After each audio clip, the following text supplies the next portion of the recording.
The city of Accra was awake early that Sunday morning, but the loudest noise was coming from Divine Grace Assembly, one of the biggest churches in the city.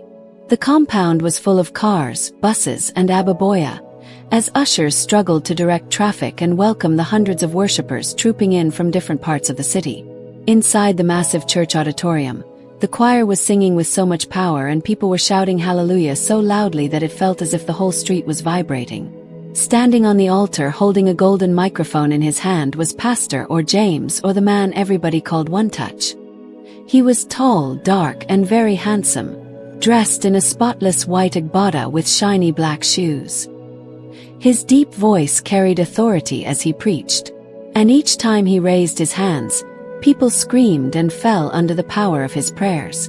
In Accra, almost everyone had heard of him. He was known across the cities as the pastor whose miracle crusades drilled thousands of people. His sermons were streamed on YouTube and Facebook, and big politicians and rich businessmen were regular members of his church. However, 10 years ago, this same pastor was just an ordinary evangelist who went from street to street preaching with a small borrowed microphone.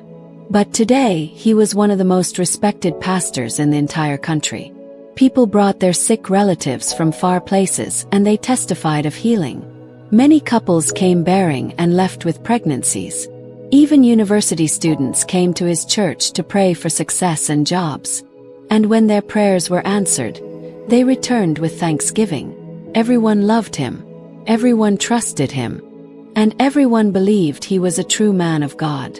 But standing on that altar with thousands of eyes fixed on him, Pastor James carried a secret he could not share with anyone, because no matter how hard he tried to focus on the message, his eyes kept wandering towards the left side of the choir stand where Jessica Quater, one of the youngest choristers, was standing with a microphone in her hand.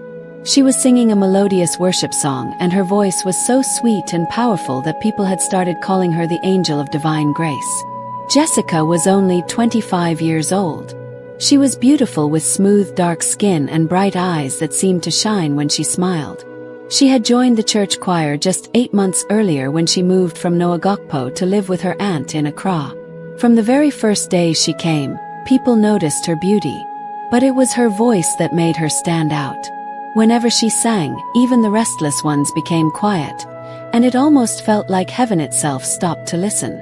Pastor James had been the one who encouraged her to join the choir, praising her talents and telling everyone she was a gift from God to the ministry.